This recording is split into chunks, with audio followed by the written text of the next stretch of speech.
Good Thursday morning. So, today we're actually on Psalm 29. So, Psalm 29 is titled, The Voice of the Lord. Verse 1. Ascribe to the Lord, you heavenly beings. Ascribe to the Lord glory and strength. Ascribe to the Lord the glory due his name. Worship the Lord in the splendor of his holiness. The voice of the Lord is above waters. The God of glory thunders. The Lord above the vast water. The voice of the Lord in power. The voice of the Lord in splendor. The voice of the Lord breaks the cedars. The Lord shatters the cedars of Lebanon. He makes Lebanon skip like a calf, and Syrian like a young wild ox.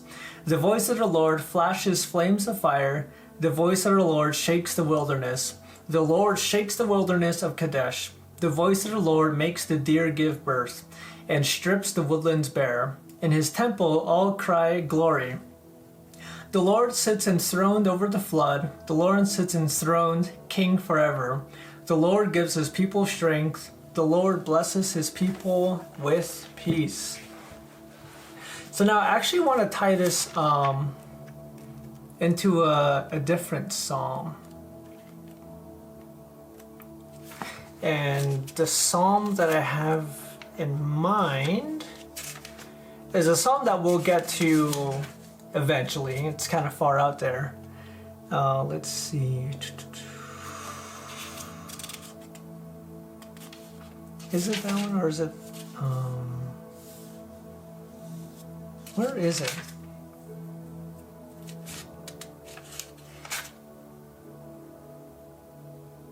So I guess,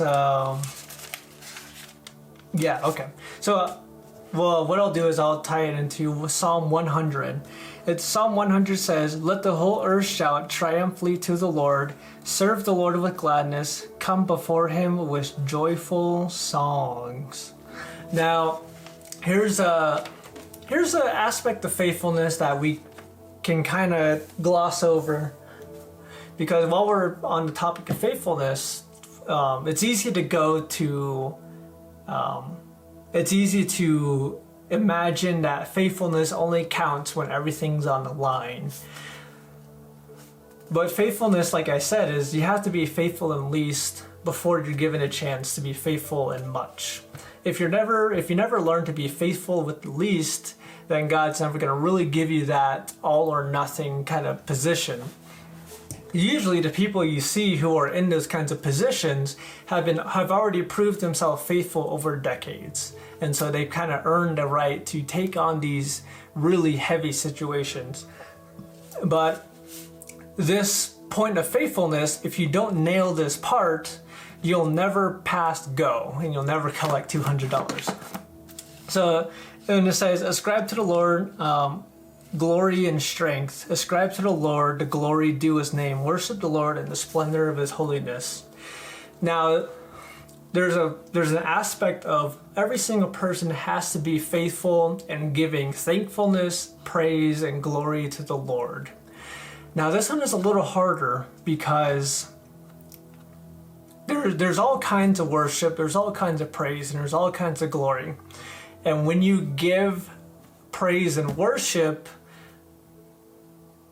saying praise and worship doesn't count as praise and worship if your heart isn't aligned with what you're saying.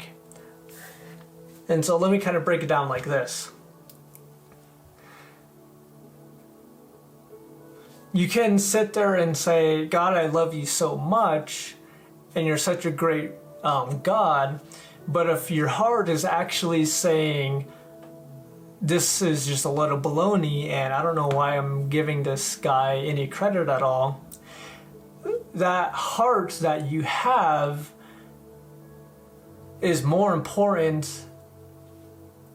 And because it's more important, what's really happening is that you're not giving glory in that kind of a heart posture.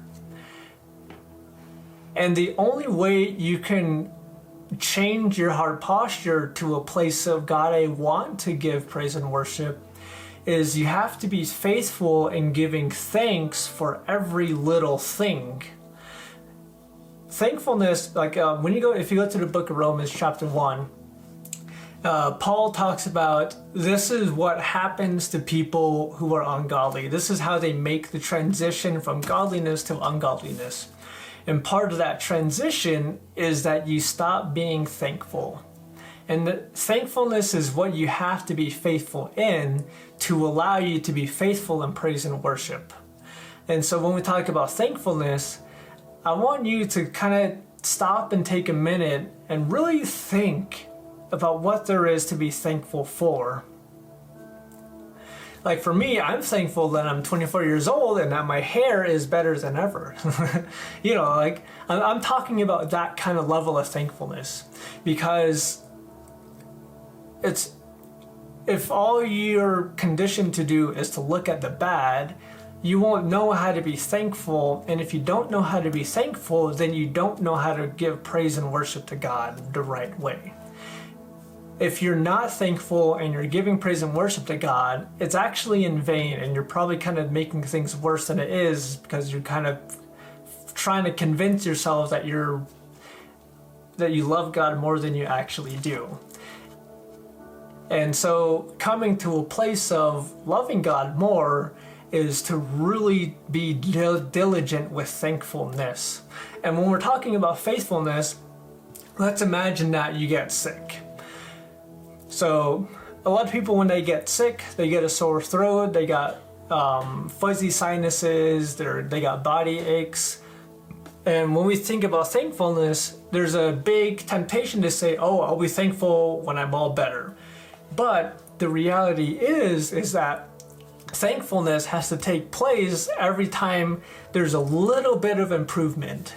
So if your throat is 1% better, that's worth giving thanks for. And it takes diligence to be thankful for those kinds of little things. So that's one aspect of thankfulness. Another aspect of thankfulness is, yesterday I was this much afraid, but today I'm a little bit less afraid. That's worth giving thanks for. And giving thanks for those little things will really put into perspective what it means to give thanks for big things. If you're thankful for your parents, for your family, for your siblings, for your friends, and you really kind of think about just what a blessing people are in your life, if you have a child, that because you've trained yourself to be thankful in the little things, you're going to realize how big of a blessing a child is. And you're not going to look at the child as someone that you have to spend more money on or something like that, but rather you realize just the value of life itself. And you realize that a new life coming in is a huge blessing.